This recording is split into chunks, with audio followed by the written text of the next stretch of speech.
So really, what is working safely? We want to work safely. What the hell does that mean? We're going to follow the rules, do that, you won't get hurt. How about nobody moves, nobody gets hurt? How about that? That would be good, wouldn't it? That's not safety. Working safely isn't just avoiding injuries. You heard us talk about this. Oh, we're doing better in safety because we're hurting less people. Really? Does that mean you're safe just because you didn't get hurt? That's a little like saying, I didn't get a speeding ticket today, so I must have driven the speed limit. Is that true? For me, safety is doing what we have to do without taking unnecessary risks. We're going to do some pretty clever things out there in the bush.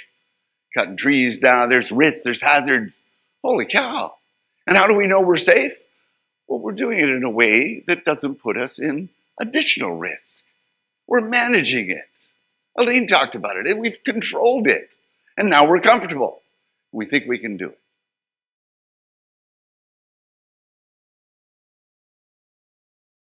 Risk. You have to think about risk. Risk has some features. Risk has a probability that a certain outcome will happen. It's got a severity if the outcome happens, and you've got an amount of exposure. I think Eldine did a really good job of explaining that. I mean, if there's sharks, I just stay out of the water. My exposure is zero. It's zero. I've managed the risk. Sometimes we can manage the risk by making it hurt less. We would say a guy was safe if he's working where there might be coconuts. We would say he's safe if he's watching out for not spending a lot of time under the coconuts, but if he had to be there, we'd want him to wear a hard hat. So we're reducing the severity should a bad thing happen. Now, the probability of coconuts falling, maybe we can knock them all down. And then we've gone to zero. See what we're doing? We're managing risk. That's how you make something safe. Figure out what the features of the risk are, and then manage them.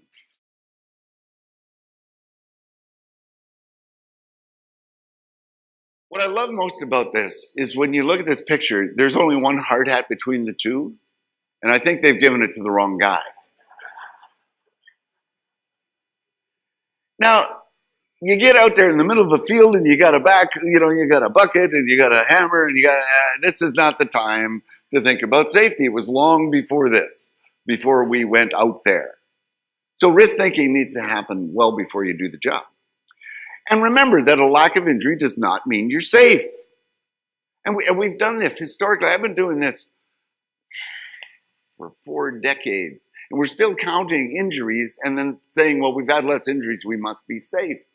That's not logical. It's not logical. Now, if you want to manage risk, you look at the way you're thinking about doing it, and then you change something and see if you've changed probability, severity, or your exposure. That's the only thing you can do to manage safety.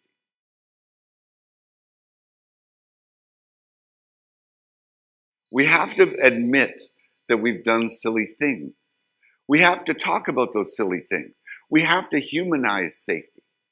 We run the risk, and Eldine mentioned, our desire not to have anyone hurt turns into a message of zero, turns into non-reporting because nobody wants to break that safety record. And it's terrible.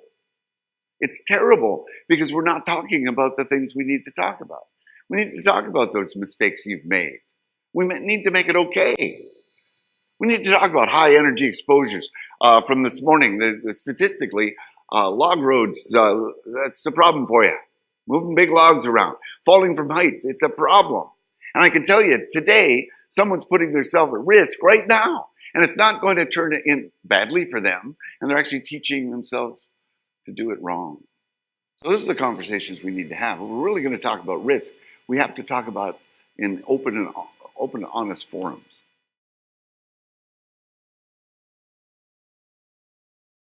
Safety excellence became really clear to me. That's safety excellence. Do what you got to do it regularly, do it the way you know how to do it, and do it meticulously. Holy cow. We would save a lot of accidents if we would do that.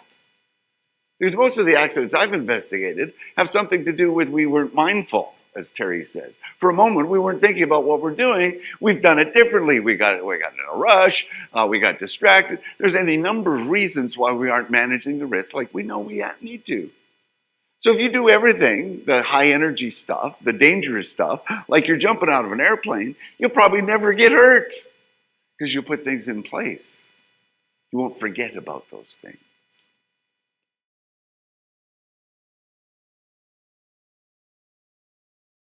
I would like very much for you to think about start, stop, continue. And this is how you change. This is how you make things better. You have to commit to doing something you aren't doing now to make it better. You have to stop doing something that you're doing and it's not good for you. And you have to continue to do the things you know are right things. Hopefully you do them meticulously. For example, if you're always wearing your seatbelt, great, continue to do that. If you're wearing it most of the time, then get better at that. Wear it all the time. See how that works? So now I'm going to move pretty quick here. I'm going to give you a bunch of ideas, and I'd like you to personalize it. I'd like you to think about what is it that I could do in my life to make it different. And I recommend you do this with your workers. I've done it with literally thousands and thousands of workers, and I can tell you they're really clever. They come up with some really good ideas. So that's the assignment from here on in. I want you to think about it. If you can think, you can turn that risk thinking into doing. So let's make safety personal. Eldine did a good job of talking about that. We do safety for ourselves and our families. So let me show you some techniques. Risk hazard, evaluation. Say, what's that mountain goat doing way up here in the clouds? First, you got to recognize it. First, you got to see it. Otherwise, you don't fix problems you don't have. So you need to think about risk. And you need to think about controlling that risk. And risk, basically, is energy releasing itself.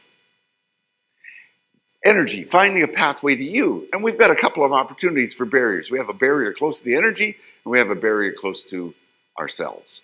The ones close to ourselves are typically the PPE. They say it's the last line of defense because it is. The hard thing's going to hit you. It just, hopefully it doesn't hurt so much. So when you look at the types of energy that you have mechanical energy at your place of work? Yes, you do. Electrical energy, chemical energy, kinetic energy, things that are moving, stored energy, pressures, things that are stacked. Of course you do. This is the universal list. You have thermal energy, hot and cold things. You have acoustic energy, vibration, noise. You have radiant energy. You work under the sun. Some of you use radioactive materials. There's biological hazards. And depending on where you live, atmospheric, geological, and oceanographic energies. These are things that are in our lives. And if we can stop them from hitting us, we can make it safe. So it gets down to the fundamentals. Are these things causing a risk? If so, look at the model and try to figure out what you can do to stop that energy from hitting you.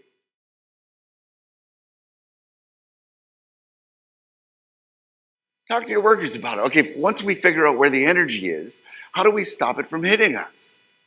You can teach people this. I do it all the time. Engage your workers in this process. Don't make a new safety rule. Have a conversation. Now, that may turn into a safety rule. Great. Once we establish it, it'll be like a little like jumping out of an airplane. We know how to do this, guys. We're going to do it this way all the time. For more information on this presenter or more safety presentations, visit www.youtube.com/user/BC Forest Safety. For information on attending any of these safety conferences and more safety resources, go to BC Forest Safety Council's website at www.bcforestsafe.org.